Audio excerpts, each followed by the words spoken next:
Hey, how's it going? Today, I'm talking about getting faster so you can beat the balloon ladies and some personal information about me. This is Running to the Castle, a podcast for injury-prone RunDisney runners on a journey to running magical miles. Join me, Dr. Allie, as I share the secrets I've gathered as a runner, doctor of physical therapy, and coach. You'll learn the exact ways I get my clients to the castle strong without feeling broken or held together with KT tape as they cross the finish line. Today is the 100th episode of this podcast, Running to the Castle. Guys, this is a huge deal.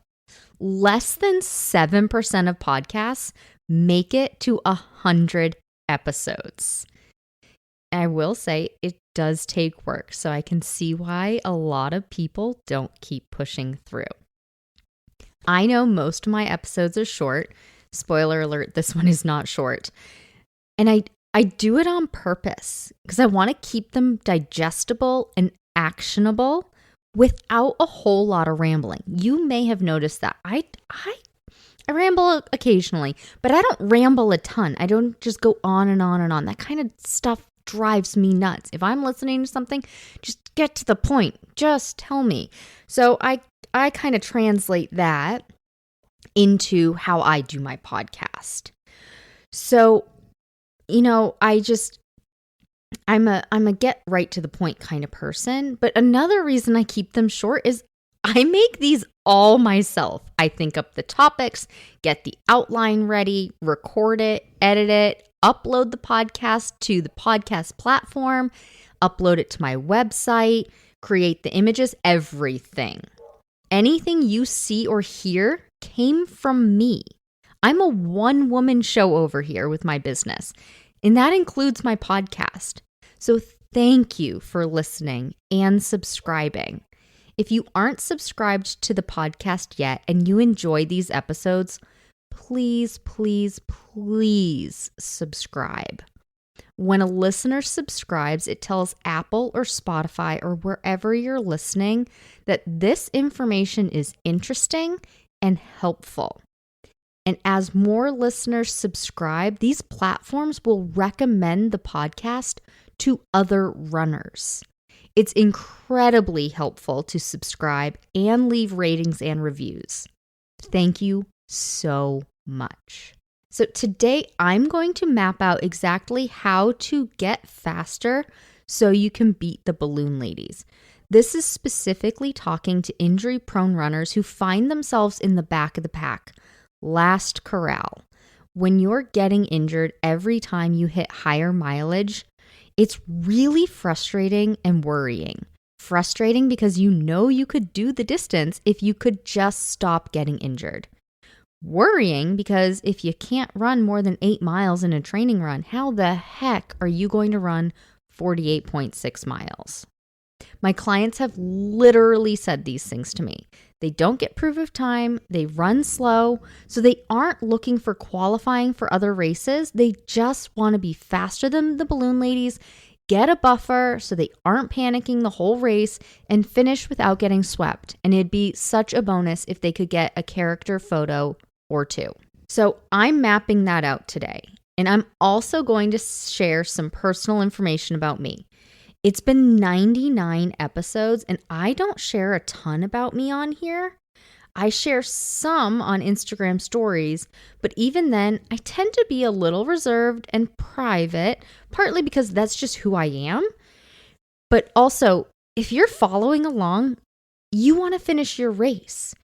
You don't want to always hear about what cute thing Levi did, or, well, maybe you do, but the cute thing's usually that he's napping. Talk a little bit about me first. Hi, I'm Dr. Allie Marty. I'm a physical therapist, personal trainer, and I'm a coach for injury-prone RunDisney runners. I'm originally from Massachusetts. I presently live in Las Vegas with my husband and our dog Levi. We are child-free millennials by choice, and I have 2 wonderful nephews at the time of recording this. Cooper is my nephew from my husband's sister and her fiance, and Colin is my nephew from my brother and his wife. I love them and children greatly. I just really like to give them back after hanging out with them. I grew up with 3 siblings, 2 older sisters and a younger brother, and my mom ran a daycare in our home. So from when I was 6, when my brother was born, until I was 16, we had young children running around our house. It was a lot. Anyway, so I went to college and grad school at Ithaca College in Ithaca, New York. And when I finished, I came away with my Doctor of Physical Therapy degree. I specifically chose Ithaca because it was a D3 school and it had 3 main things I wanted. Both of my sports, which were soccer and gymnastics. I was good, but I was not D1 material. So there was potential for me to play both of them there. So that's 2 main things. It had an accelerated DPT, Doctor of Physical Therapy program. I knew since I was 16 that I wanted to be a physical therapist. So when I was applying to colleges, I wanted to apply to programs that would help me either with my undergrad degree that then I could smoothly transition to a grad program. But also there were many schools that had accelerated programs, which cut down about 7 to 9 months to get my degree. It did mean missing out on winter and summer breaks. So the actual class, lab, clinical hours, all that kind of stuff was the same, but I finished sooner than I would have if I went to other schools. So that was a big draw for Ithaca. And then I went to Ithaca, I went to visit, and I absolutely fell in love with the campus. It was exactly what I imagined a college campus should look like. So I went to Ithaca. Finished my degree, and I moved back in with my parents while I studied for the boards. I passed the boards, got my first big girl job in the end of 2012, and at the same time, I met my now husband, Royal. So 2012 was a big year for me. Royal and I met online with OkCupid, which was one of the free dating apps, and he's actually the only one I went on a date with. Guys that were messaging me, they were creeps. And they just gave me the ick. But Royal's first message to me, I remember this vividly. I don't have access to the account or anything anymore, but I remember vividly his first message was, "How do you like being a physical therapist?" And it was my first week of work. So I thought it was pretty ironic. I don't really remember what I responded with, but exactly what I responded with, but I did respond. And the fact that his first message was a question about me and not some pickup line or something about being mesmerized by my brilliant blue eyes got him huge brownie points. And his first date recommendation was A, for coffee, and B, in my quote unquote hometown. I actually put the town next to my hometown in case there were creeps. I apparently was a 1 foot out the door kind of person with this online dating. I was clearly very skeptical. But most of the guys, they wanted me to drive into Boston and meet them for drinks. No, thank you. I'm not driving 45 minutes into Boston to meet a strange man for drinks and then have to drive home. I'm a super nervous person about driving after drinking. I will only have 1 drink if I'm going to drive, and only if I'll be driving 4 hours later. So we met for coffee.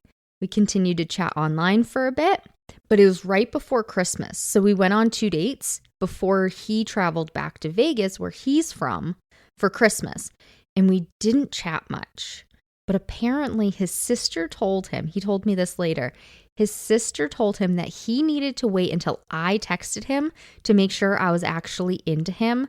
And if I didn't text him by a certain time, like Christmas night or something, that it was done. I was cut loose.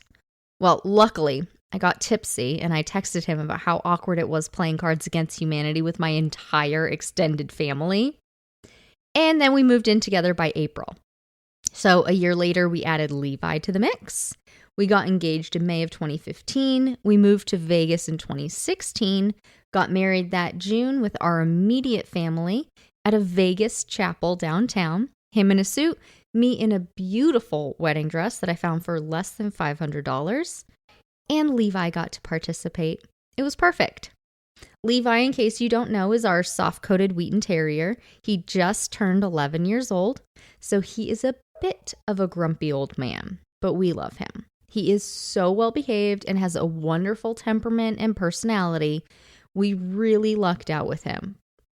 of course, some of it was the extensive training I did with him. He's my first dog. We weren't allowed to have dogs when I was growing up. Royal grew up with dogs. And honestly, I was pretty scared of dogs growing up. And now I realize it was really because of the unknown. I didn't know what they wanted, what their noises meant. And it was unsettling. So when Royal and I met and moved in together, at some point he said to me, if we're going to move forward, I have to ask you a question. Would you ever consider getting a dog? And I said yes, but I had to read everything about them and everything about training them. And it would have to be a puppy so I could grow with it. And I read everything. I took him to puppy kindergarten. I did all of the lessons. I taught him everything I could. Now I realize they just want cuddles and whatever you're eating. When we leave for vacation, we have someone watch him. Now it's the same person every time, but when we first started having somebody watch him, I would tell them there are a few things to go through if he's just staring at you, because if he wants something, he doesn't come and bark at you, he doesn't come and paw at you, he stares at you. And if you're really ignoring him, he'll nudge you with your nose, like one of those little bumps. And so you have to go through this list. Is it dinner or breakfast time? Does he have water? Does he have to go to the bathroom? If it's none of the above, he probably just wants to sit where you are currently sitting. You are in what he perceives to be his spot.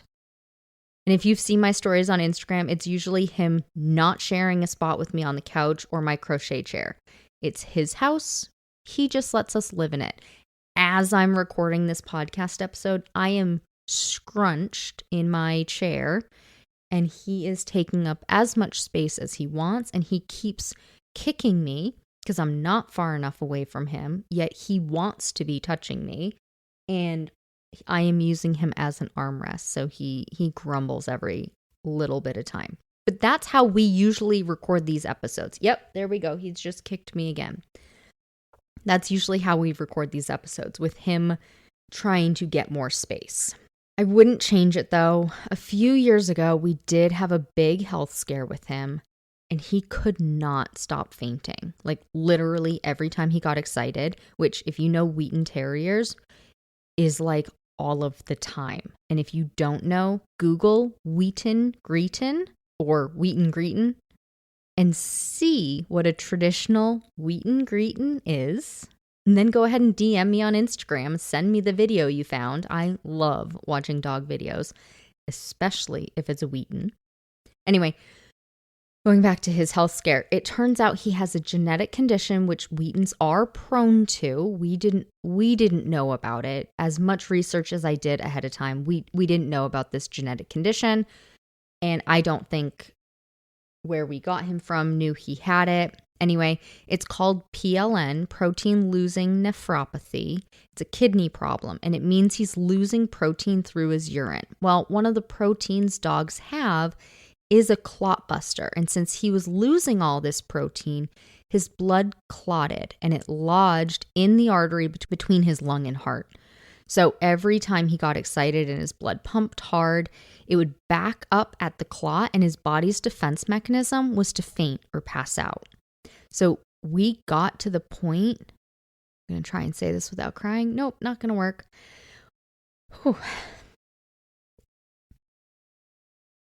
We got to the point where we actually had somebody scheduled to come, and so we could say, So we could say goodbye to him. It started on a Wednesday. Somebody was supposed to come on a Saturday. And on Friday, we went to the vet again. And they said we had some options, and, you know, we didn't want our baby suffering. So I said, let's give it the weekend. If we can get through the weekend, we can do this. And we'll keep going. And we did. We kept him calm all weekend. No sudden movements, no visitors, no excitement, just lots and lots of cuddles. So I soak up all the cuddles now. And it's also why I let him take full advantage of his walks every single day. We go wherever he wants for however long he wants. And then I go for my walk and my run after. I used to get so annoyed when he didn't want to walk for 2.5 miles and just wanted to dawdle and sniff all the blades of grass. I call it a sniffari now. I did not come up with that term. I saw it on Instagram a couple of months ago where we're going on a sniffari, sniffing everything in sight. I was trying to force him to do my walk with me. Once he got his diagnosis and we went through all that, I changed my ways. So now my baby gets as much time as he wants. He's 11 years old and we've changed his diet because of the PLN. He's on medications. He acts like he's 5 years old. And in retrospect, he had slowed way down before he started fainting, but we just thought that's what dogs do when they're 8. But no, he should have had this energy. And he is our little love bug. Okay, let's move on from talking about Levi's diagnosis because nobody needs to listen to me cry on this podcast episode. Okay, so I talked about us, family, and everything. So let me back up a little bit because I've been asked to talk about how I got into physical therapy and running. So I mentioned earlier that I knew when I was 16 that I wanted to be a physical therapist. And that's because I've always really been interested in injuries and how people heal. I can remember playing soccer growing up and there being 2 players with seemingly the same injury. One was back on the field a week later and the other was out for the season. And I was really interested in that. Then in 8th grade, we started talking about careers. I wanted to either play professional soccer or be a doctor because I thought doctors were the people who helped get the players back on the field. Well, fast forward to sophomore year in high school at gymnastics practice, Stacy Zickel, she and I were talking about careers and I said, that's what I wanted to do. And she's like, nope. You want to be a physical therapist. And I kind of knew what a physical therapist was because my sister had broken her foot. She'd torn her ACL. These were at different times. So she had to go to PT a couple of times, but, being the younger sister, I didn't really pay attention. So I looked into it more. I think I Googled it, or maybe at that time I used Bing or Ask Jeeves. But it hit the nail on the head. That is exactly what I wanted to do. So that's how I got into PT. And it really made sense because I was always injury averse at soccer camp every summer. I started going to soccer camp when I was like 12, right before I turned 13. Every summer I was at soccer camp until the year before my senior year of high school was the last year. And I was always testing ways to not be sore the next day, but still go hard at practice. I was very competitive. I'm a recovering type A perfectionist. I'm also an Enneagram 1, if any of you follow Enneagram. Like, I want to do it right. And so I don't want to look like I'm half-assing it at practice, in a game, or anything like that. I also don't want to be sore the next day. And so I figured out, for me, stretching after we finished practice and again before bed, I was never sore the next day. And that's kind of how my mind always works.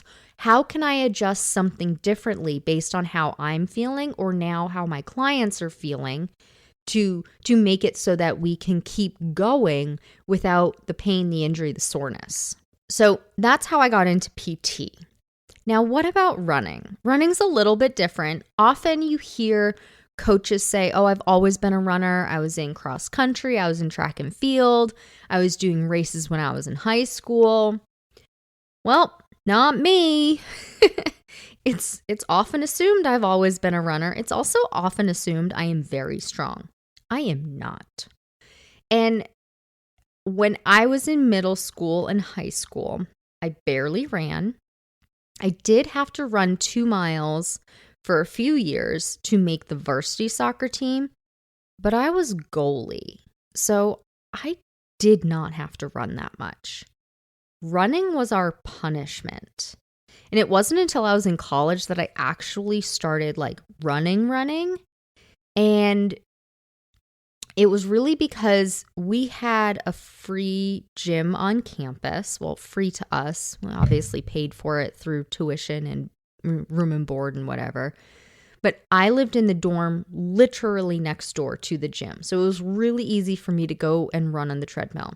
And Ithaca, New York has terrible winters. So I spent most of the time running on the treadmill.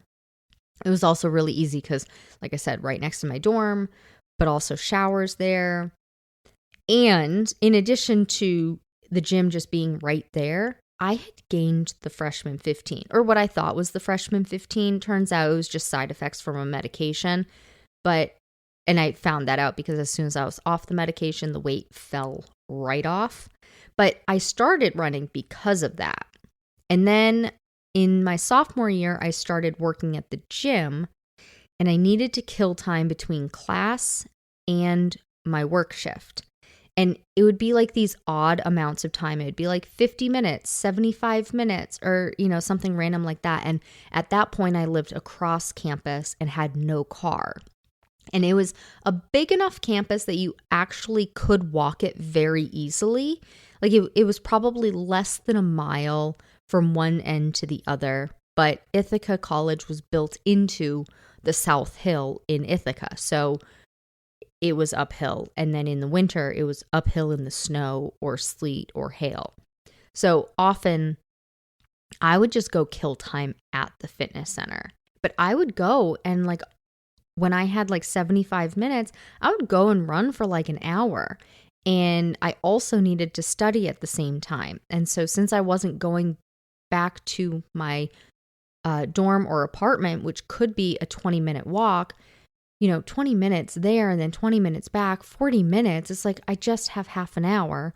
So let's just stay at the fitness center. So anyway, I would have to study as well. So I would start by making flashcards. And in physical therapy school, there's lots to memorize. Every single muscle in the body, every bone in the body, every ligament that attaches every bone, every tendon that attaches every muscle to bone. Lots of memorization and then putting all the pieces together. So I would make these stacks, absolute massively large stacks of flashcards. And I would have a need to know pile and an already I know this pile. And I would go run on the treadmill. I would flip over a flashcard.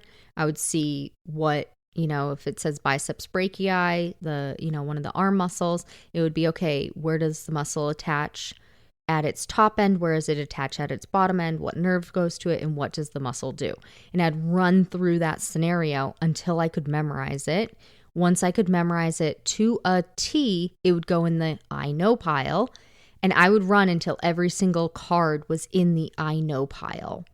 If it wasn't in the I know pile yet, I had to keep going. And before you knew it, I was running 6 miles in 60 minutes. And it's like, oh shoot, like this is actually kind of doable, like kind of enjoyable almost. And that passed pretty quickly and I'm not dying right now. So it's like, okay, I could do this. The worst, what I figured out is I don't like being out of shape and having to get back into shape. That's the worst part. When you could run the 6 miles and now you can run the 0 miles and have to start getting back into it. I also get exercise allergy where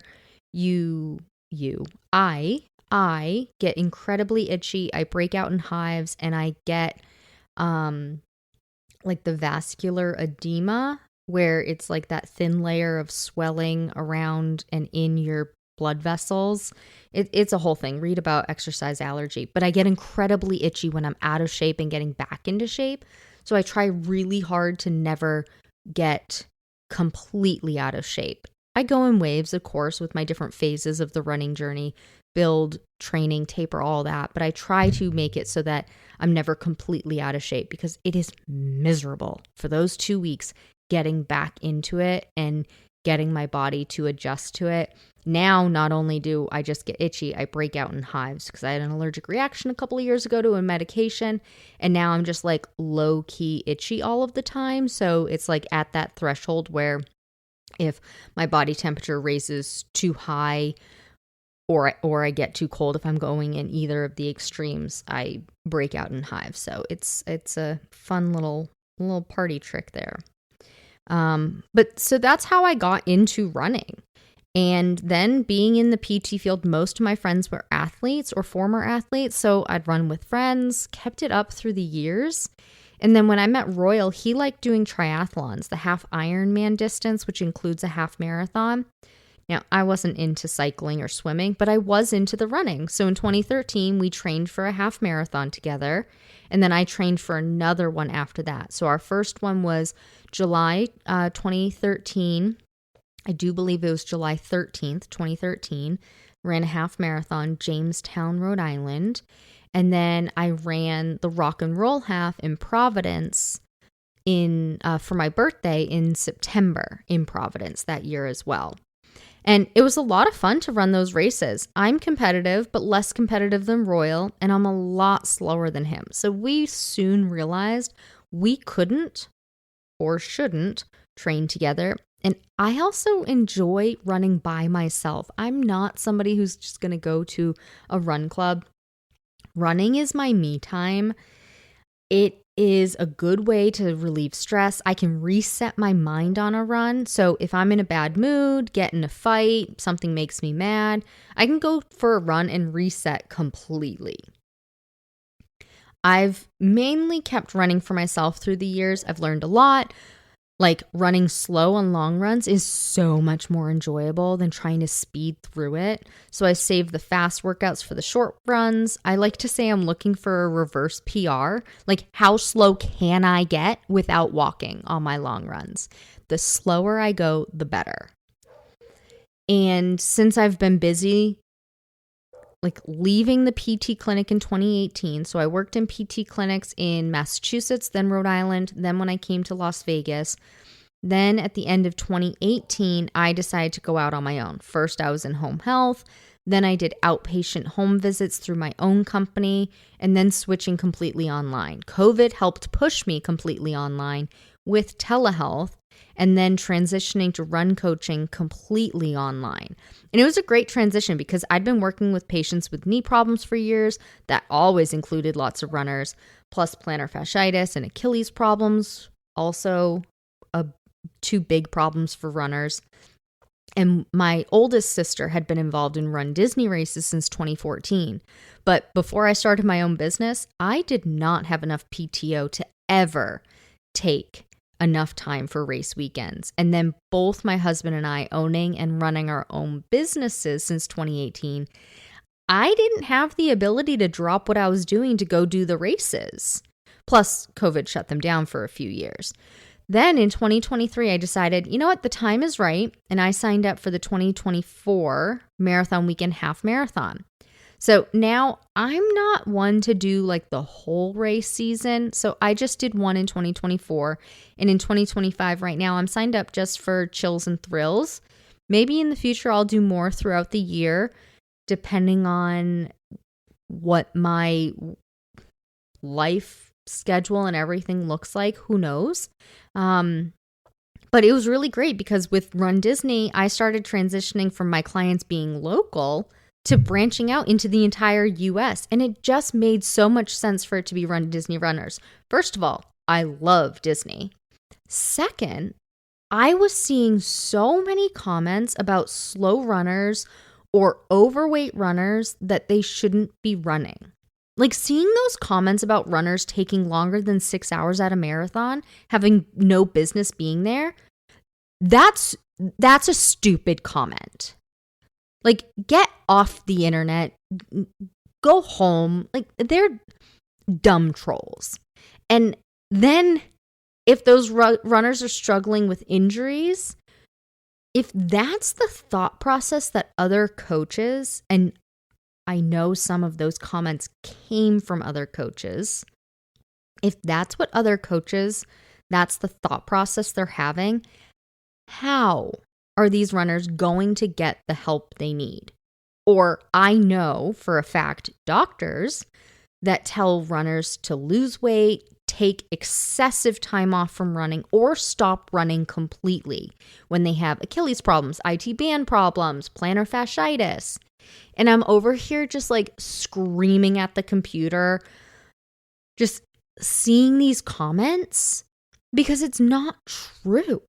Runners of all sizes can run without pain, they can run without injury, and they can have great success. So I was sick of that narrative. I was sick of the narrative that these runners shouldn't be running. So I'm here to help change it. I am not a coach who will get you a Boston qualifier. I literally have no idea how to get you that. If you were my client and you said, oh yeah, I want to qualify for Boston, I'd say, well, then I need to fire you because you're not going to get that with me. I have no idea how to get you there. And I'm completely honest about that. Like, I can't get you there. What I can do for you is I know how to make it so that you're healthy, you stay healthy, you don't get injured every time you add more miles, you're fast enough to beat the balloon lady so you don't get swept. My sister and I joke, I actually had her make a drawing for me. She's very artistic. Slow runners unite in Corral G. Because that's where the party is. That's where I'm going to be. That's where I can help make sure that runner, the back of the packers, or the slow injured runners, maybe you aren't in the back of the pack, but you happen to get a good proof of time years ago, or maybe you're in Club RunDisney, Platinum or Gold membership, and you got a good corral, but you're injured and you need to keep going for 48.6 miles or 19.3 miles or 13.1 miles or however many miles you are doing that race weekend. I can get you there. That's what I can do. So I think that's probably a good segue actually into the next section about how to beat the balloon lady so you don't get swept.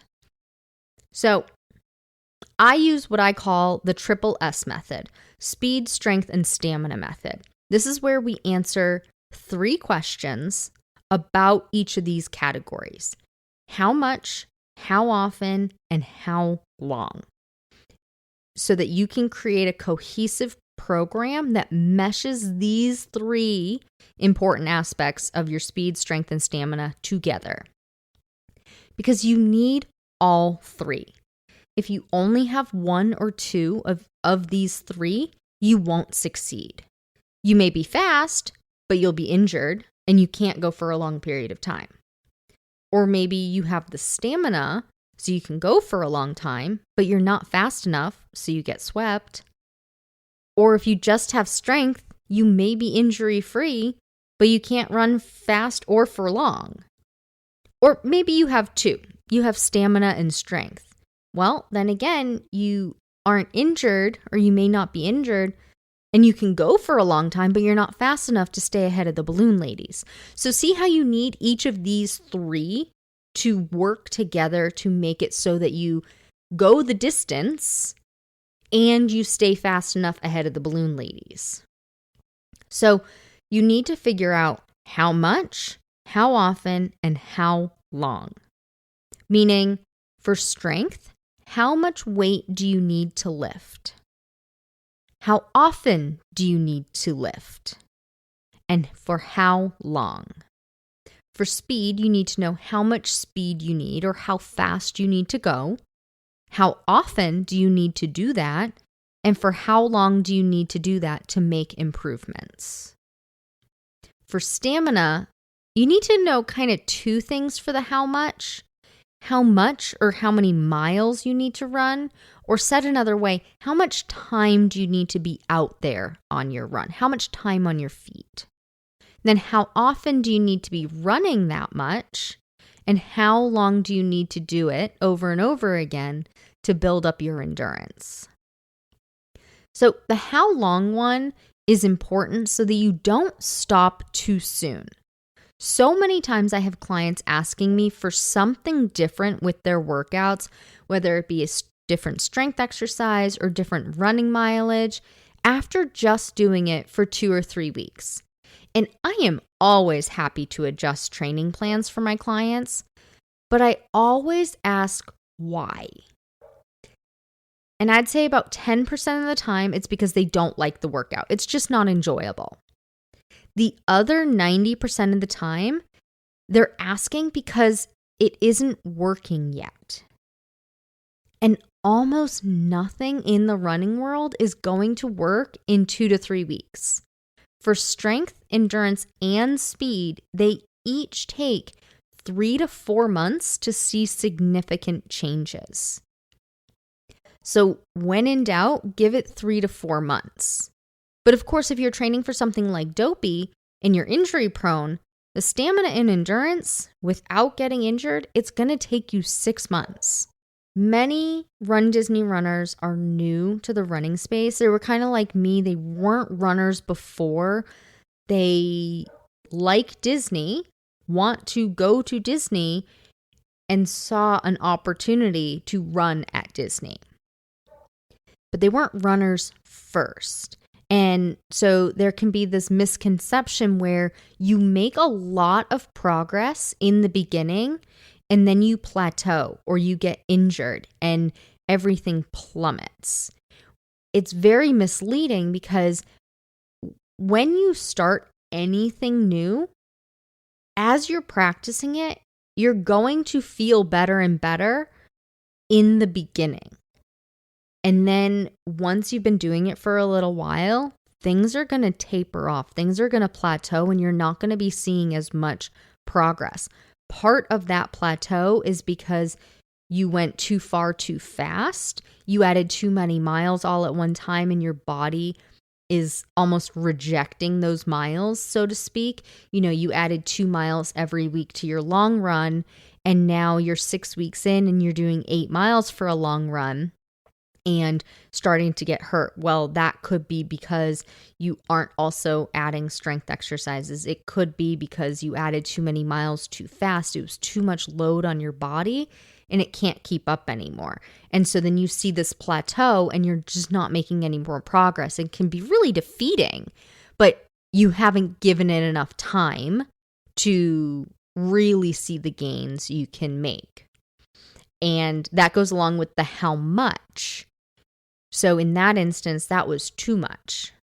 So you need to find the right balance of how much. And if you're looking for a training plan that adds slow and steady buildup without overdoing it, I have free training plans on my website where it follows the 10% rule and then tapers back, gives you a deload week every 6 weeks so that you build up and then your body can adjust and kind of take a time out for that buildup. And then you build up again and then you deload and then you build up again. And it really builds up nice and slow to keep you from getting injured.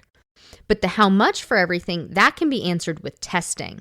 You can test your strength, you can test your paces. So as an example, in Stronger, Faster, Finisher, my newest program that's coming up here in March, we'll be going through strength tests in the first week. So everyone in the program knows how much weight they can lift at most.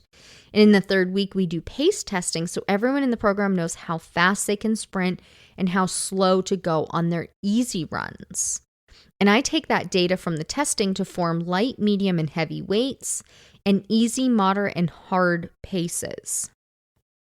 So then you know exactly what amount of weight to do down to the half pound that you should be lifting for what workout and know exactly how fast or slow down to the second you should be running to coordinate with slow runs and fast speed workouts.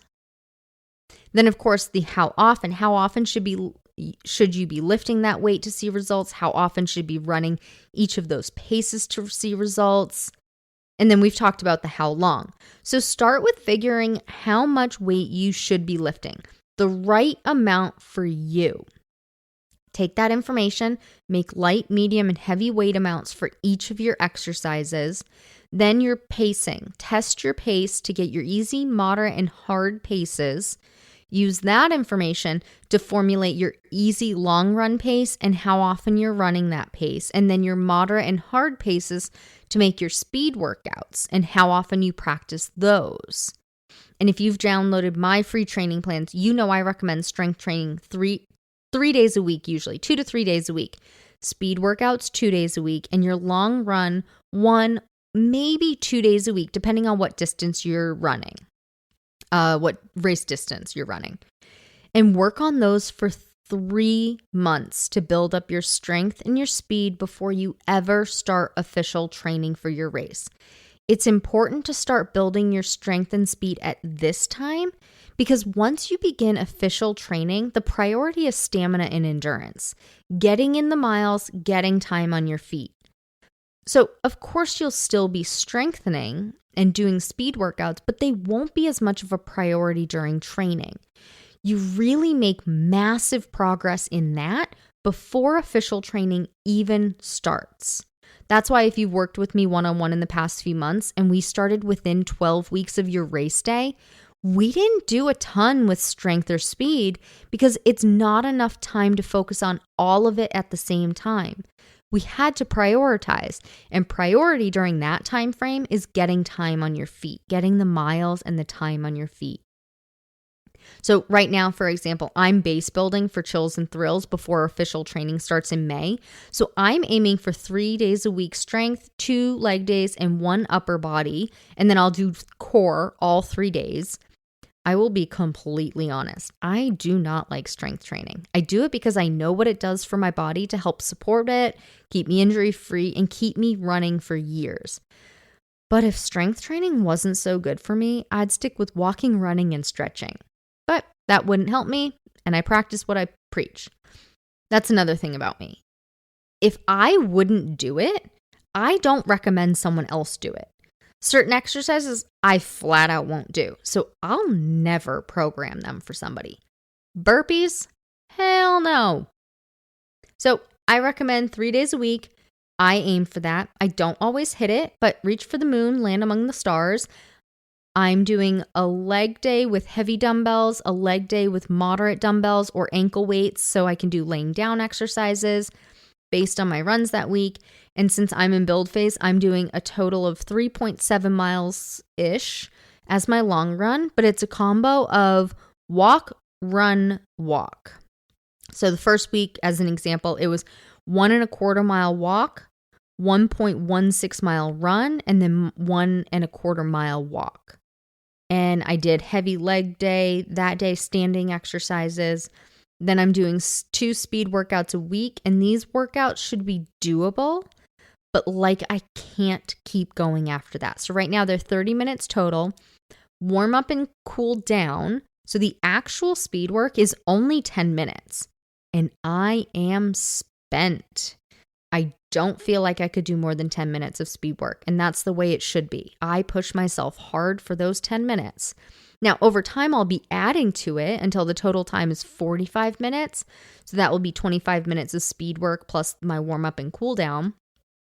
But that's part of building, getting used to running hard for those 10 minutes in a strategic speed workout between tempo, hills, progression, 30, 20, 10. And that's how I'll get faster in those short bouts of hard work. There's no way I could run 13.1 miles at those paces. No way. And I'm not expecting to. I should be able to do it for the 5 to 10 minutes now. And each week or so, I'll add a little bit more so it has a steady buildup. And I'll strategically place in my speed workouts throughout this base building phase. And then during my training, when official training starts, so that I can continue to build speed. But I'm not going out every long run and trying to run a PR. Like I was saying earlier, if anything, I'm doing a reverse PR. How slow can I go on my long run? The slower, the better, because then I'm saving my energy so I can push hard on the speed work.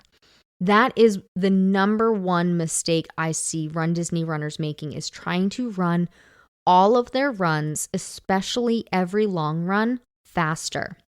I cringe whenever I see online somebody says, "Oh, I just got a new PR and it's for a new distance." And I'm just, it hurts my heart because it's not sustainable. Being able to do that over and over and over again, it's not sustainable. Give yourself the time to get time on your feet on your long run, but don't go for pace. Don't try and go fast. Try and go fast on the shorter bouts of speed work. That's where progress is made.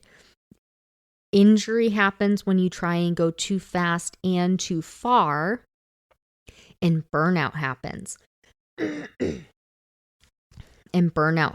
I just saw a post that somebody was saying that they don't feel like doing any running since they did Dopey, but they're doing Princess, and wondering if anybody else feels that way. Well, it's super common, and it's called burnout. You burnt out. Your flame has gone out. Your drive to keep training has gone out because your body is spent.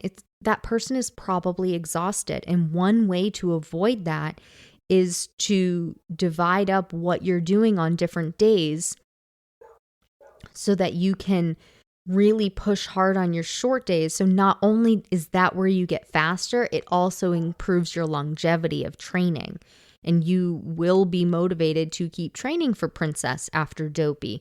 Getting back to what I was saying, give your body the rest, so to speak, that it needs on the long run. Get some time on your feet, but don't overexert yourself. You see so many people saying run in zone 2 for your long run. Well, whether you follow heart rate running or not, going for your easy paces will keep things light, easy, and breezy for you on your long days so that you can go and push your limits on your short days. Then build up over time, a slow and steady build up. You increase it so slightly that you don't even notice it's more. You can do that with your long run over time. You can do that with your speed work over the time. Like I said, I'm doing 10 minutes now, but when training starts, these speed workouts are going to be 45 minutes long, but I'm not going to go from 30 to 45 in an instant. I'll add a minute here, a minute there, and it doesn't sound like much, and it shouldn't be. It's kind of my whole philosophy on these things, I guess. Minute increases, so your body doesn't even know what happened. You don't even recognize that you did more. And then before you know it, look how much faster you're going for how much longer you're doing it. So if you are looking to beat the balloon ladies, if you took only one thing from here, it's go slow on your long run so that you can push your speed work days. And if you take two things away, you need to make a cohesive plan around your speed work, your strength, and your stamina, following that triple S method so that you can really have a solid plan of all of them and really build that strength and build that speed and build that stamina so that you cross the finish line and you don't get swept. Okay, thank you so much for listening. I know today was a long one. Talked a lot about stuff personally, talked about how to beat the balloon ladies. If you go look up that Wheaton Greeton video, make sure to DM me on Instagram, runDisneyDPT. I would love to see which video you found. For the runners that want to finish their next Run Disney race stronger and faster so you stop getting injured, you beat the balloon ladies, and you cross the finish line, I invite you to check out my newest program, Stronger, Faster, Finisher. Get the workouts you need to build speed, stamina, and strength. If that sounds like something you're looking for your next race, visit the link in the show notes to learn more. As always, thanks so much for listening. That's all for now. Talk to you soon.